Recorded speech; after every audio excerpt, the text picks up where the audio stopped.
आज हम लोग भौतिकी में क्लास 12 के फिजिक्स में एक टॉपिक के बारे में हम लोग समझेंगे। ये टॉपिक बहुत ही महत्वपूर्ण है। इस टॉपिक से संबंधित है जैसे बिंदु आवेश Q से R दूरी पर तीव्रता का व्यंजक प्राप्त करना है, या इसी को हम लोग कह सकते हैं सिद्ध करें कि E बराबर 1/4πε0 Q/r²।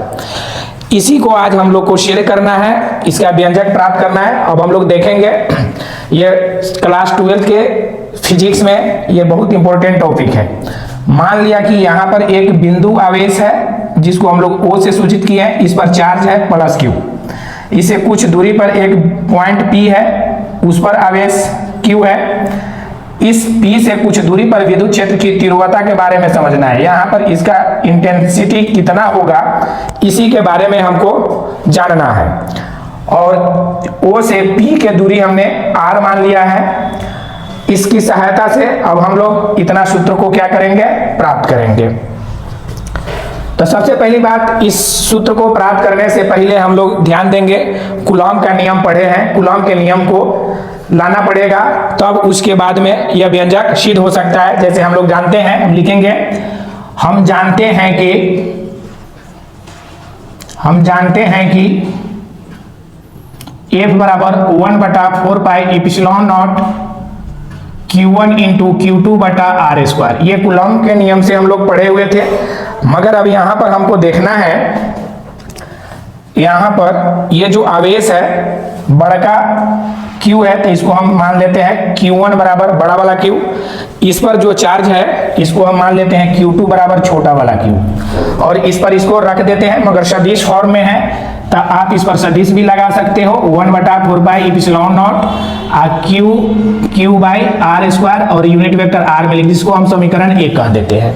तो ये हम जो प्राप्त किए हैं ये कूलॉम के नियम से प्राप्त किए हैं, इसलिए हम लिख दिए। हम जानते हैं कि F बराबर 1/4πε0 × Q1 × Q2/r²। और यहाँ पर जो हम लोग बिंदु O पर आवेश लिए थे बड़ा वाला Q था, इसलिए हमने Q1 को बड़ा वाला Q मान लिए, और बिंदु P पर हमने Q आवेश लिया था, उसको Q2 बराबर छोटा वाला Q मान लिए, और उस मान को ये कूलॉम का जो गणितीय रूप प्राप्त हुआ था उस पर हमने इसको स्थापित कर दिया। अब आगे हम लोग चलते हैं तीव्रता से। वेक्टर E बराबर वेक्टर F/Q। अब यहाँ पर जो F है क्रियाशील बल है, जो आप लोग यहाँ देख रहे हैं, P से एक क्षेत्र बन रहा है, उस क्षेत्र पर आकर्षण या प्रतिकर्षण के बल वेक्टर F वर्ग करेगा। तो इसको हम F को इधर लाते हैं और गुना कराते हैं वेक्टर E × Q। इसको हम लोग कर देते हैं समीकरण 2। अब कहते समीकरण 1 और 2 से, अब समीकरण 1 और 2 से,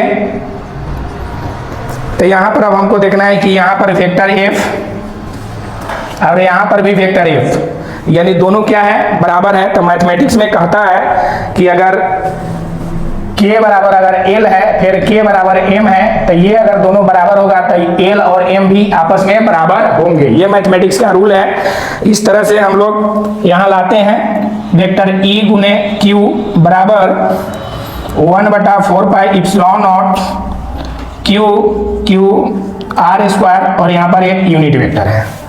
अब ये जो छोटा वाला Q से छोटा वाला Q कट गया, तो आपका इसमें आ गया 1/4πε0 Q/r², ये यूनिट वेक्टर में। यही हमारा क्या हुआ, मान या व्यंजक है। यही मान या व्यंजक है, अर्थात यही प्रूव हो गया। ये हम सदिश रूप में प्राप्त किए हैं। अगर हम चाहते हैं इसमें से सदिश हटा देने के लिए, तो इसलिए वेक्टर को हम लोग हटा देंगे, खाली E लिखेंगे 1/4πε0 Q/r²। यूनिट वेक्टर भी हट जाएगा। जब यहाँ से हम लोग वेक्टर हटाएंगे तो ये R का यूनिट वेक्टर भी क्या हो जाएगा, हट जाएगा। तो ये बिना सदिश रूप में ये व्यंजक प्राप्त हो गया। तो हमें यही सिद्ध करना था कि सिद्ध करें कि E बराबर 1/4πε0 Q/r²। ये आपका ये टॉपिक समाप्त हो गया।